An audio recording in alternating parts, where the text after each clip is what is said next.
Всем привет! Друзья, сегодня будем готовить пирог-подушка. Некоторые называют его еще стеганое одеяло. Этот рецепт из разряда просто и очень вкусно. Получается пышным, мягким, нежным, как настоящая подушка.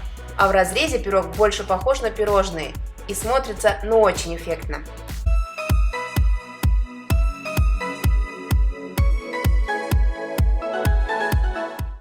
Сперва подготавливаем сухие ингредиенты. Муку, разрыхлитель и какао соединяем вместе и просеиваем. Список ингредиентов и точное их количество смотрите, как всегда, в описании под видео и в конце ролика. Вкусная домашняя выпечка, приготовленная своими руками, это всегда настоящее чудо. Если вы еще не волшебники и пока только учитесь, советую начинать именно с таких простых рецептов, как наш сегодняшний пирог.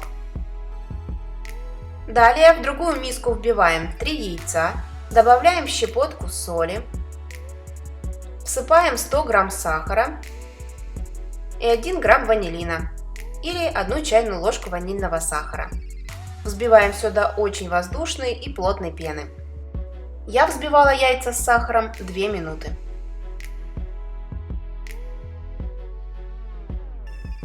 Теперь скорость миксера уменьшаем до средней и вливаем 50 мл растительного масла без запаха.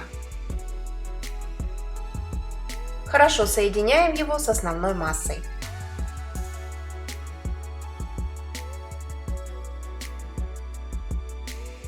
Затем вливаем 50 мл молока.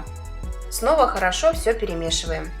Молоко и яйца должны быть комнатной температуры.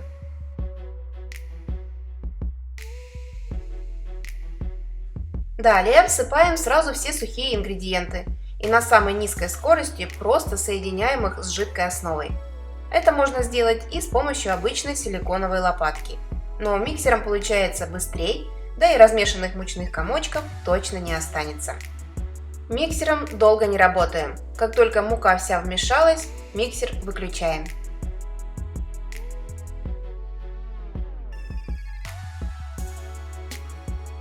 Ну и давайте посмотрим, какое тесто получилось по консистенции.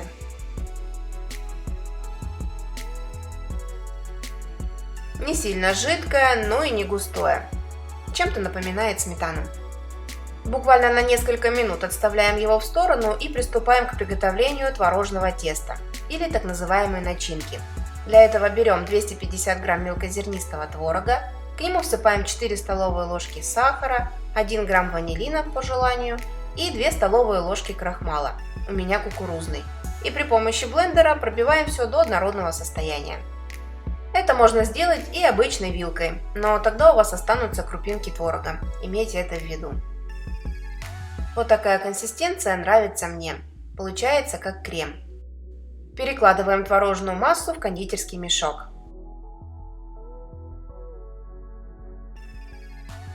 Насадку вставлять не нужно. Выпекать пирог мы будем в разъемной форме на 20 см. Дно застилаем пергаментной бумагой. Защелкиваем края и отрезаем лишнюю бумагу. Выливаем сразу все шоколадное тесто в форму.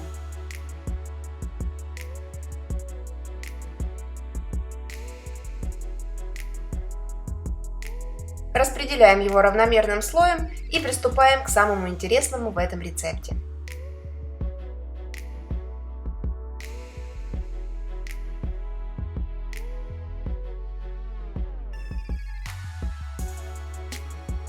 У мешочка отрезаем носик и наносим творожную массу полосками на шоколадное тесто. Делаем полоски в виде решетки. Количество полосок может быть любым, на ваше усмотрение. Начинку можно наносить и обычной ложкой, но с кондитерским мешком получается и аккуратней, и быстрее, и проще. Советую творожные полоски наносить в 2 слоя. Таким образом они будут выглядеть после выпечки очень красиво. Вот такую красоту ставим выпекаться теперь в предварительно разогретую до 180 градусов духовку на 30-35 минут.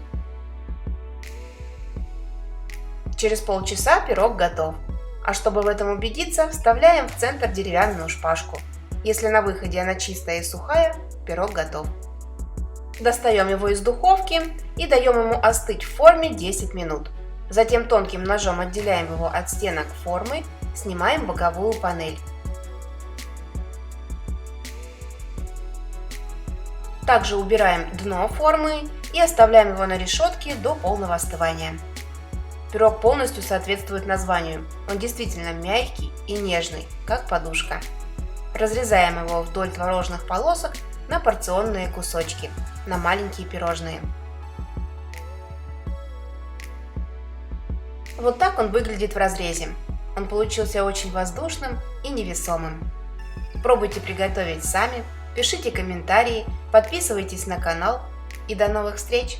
С любовью, Евгения и кулинарный канал «Это просто».